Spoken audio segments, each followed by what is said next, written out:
Hi guys, welcome back to the channel. If you're interested in the channel and you'd like to see it grow, please like and subscribe because it all helps.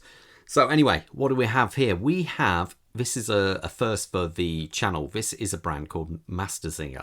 Now they're based out in Germany and they've got one very distinctive feature to their watches, and that's the fact they only have a single hand. Now back in the olden days, when I say olden days, we're talking 1700s, lots of tower clocks, monastery clock, church clocks and all that did only ever used to have one hand. And so it's nothing new really, it's just their kind of signature, and I quite like it. It is something a little bit different. As we all know, I do like that kind of stuff. So anyway, let's before I get started, I should say a big thank you to Ryan and the team over at Francis Gaye of Coventry. They've got so many different brands there. It's really worth checking out their shop. If you're anywhere near the Midlands, worth going to. If you're a little bit further afield, I'll leave a link in the description below. So anyway, the model of this is the Pangaea.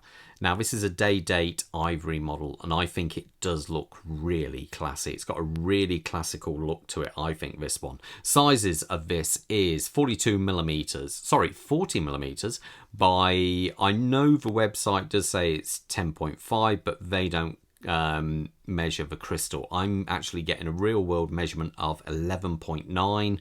The lug to lugs is a very respectable 47 mil, and the strap size is 20 millimeters. Let's check the dial out. The dial is, it's got this cool vintage kind of vibe going to it with the ivory finish here. It does have a look of a very classic kind of watch to it. This ivory and this lovely blue hand. You can catch it just there. You can see it reflect blue. It is a really nice little detail, that.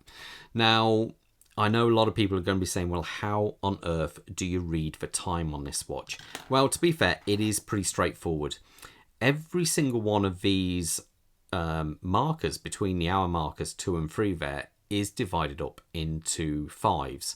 So obviously here is, well, actually let's point out with the hand. So at the minute, that is saying it's 20 past 2. If I pull this out, that's now 25 past 2. And that's half 2. 2:30, I should say. It's quite simple to work out there because obviously it's equal distance between the 2 and the 3. And so it's actually quite straightforward to read. So every 5 minutes you can read it, no problem at all. Now I know some people are going to say, but how can you read the time accurately? Well, if you've ever owned a Panerai, which only has minute markers every 5 minutes, you know, it's one of those things. This is nothing unusual. Now, what we do have going on in here as well, we have a little bit more kind of complications going on here, and this is the day date.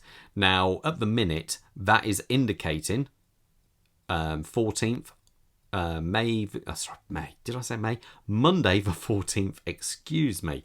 So anyway, let's wind this round and see how it looks. One thing you do notice, when you actually move this dial, the hand round, it does feel a lot slower. It's really strange. Now, as we come round, will that jump? Or is it the next one probably? Nope, next one. Let's whiz it round. So we're looking at the, it should jump to the 15th. Now, let's see how well it's set. There. Actually, incredibly well. That's good. So now it's reading Tuesday the 15th. So it's quite a cool dial, I think. I love the little red up here to indicate the date. I do like the fact that the disc here and also the day disc are the same colour, and you have a slightly different texture to the actual date number there. It is a slight different texture, but I really like it. I think it looks ever so good. It's just one of those things. It's a little bit different and funky. Now, as we come, one thing I should mention, there is 0 lume on this because this is more a dress watch, so lume isn't a key factor here. Now, as we come past this, we have a domed sapphire crystal. As you can see, it looks like it's single domed because you get quite a bit of distortion there. Now, as we come round, we have a lovely polished case. coming around here, and I like the way the actual, you can see it sculpts inwards ever so much, meaning when it's on the wrist it feels incredibly light and small because of that. Just a little effect, but it does actually work really well.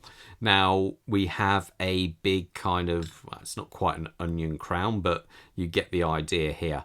Now you can manually wind this watch. There is no screw down crown, but I say you do get 50 meters of water resistance. Now remember, 50 meters just really means kind of splash proof. You don't want to be taking this swimming in any way, shape or form. It's a common kind of misnomer really, but people think 50 meters means you can go down 50 meters, but you can't. So there you go. Anyway, as we come back here, we have this lovely case back. Now the actual movement is, the case back is sealed down with these 6 screws, and there you can see that movement. The movement is actually an SW200, modified with a different gearing for the single hand to actually power that. Now, I did put this on the time grapher. Amplitude was really good at over 300, beat rate was 0.1, and timekeeping, I think it was working out about +4 seconds in that position I had it. So can't fault that at all. The actual leather strap supplied with this watch, it's like a crocodile style strap, isn't it? And you've got this white stitch in here. The one thing I would have liked to have seen really is if they could have put an ivory stitch in here instead of a white. That's just one of those things I think would have made this even better. Now on this side we do have a signed buckle, and we also have 2 keepers, 1 fixed, 1 floating. And overall I think it looks superb. It really is a cool, classy watch. Let's try it on my wrist so you get an idea how it looks. Quick wrist check, and I'm wearing a Rolex Kermit. I've had for ages now, long time. And Bob, what do you have there, sir? Oh, he's got the Seiko Speedmaster. It suits him a treat. One of my subscribers, Peter, said it would look amazing on Bob, and I must admit it really does. So anyway, let's try this on. I should point out the front crystal is sapphire, the rear crystal is a mineral crystal. I believe that's quite common on most watches. Now my wrist size is 7 1/4. Now at the moment it's not sitting quite right because the strap needs to be broken in, and as it's not my watch, I'm not willing to do that. So you can see it does hunker down quite nicely. If I hold it there a little bit, it's moving over. It sits really nice and low, and I think it's got a real talking point about that single hand. You will get people asking you, how on earth do you have a time on that? But as we showed earlier, it is pretty straightforward really. But overall I think it is a really, really kind of nice, cool watch, and most importantly something different. And I always like when a brand can sort of like stand out from the crowd somewhat, and I think these have achieved that with their use of a single hand only. But anyway guys, I'm going to leave you to it at that, and most importantly, stay safe up there. All the best. Bye.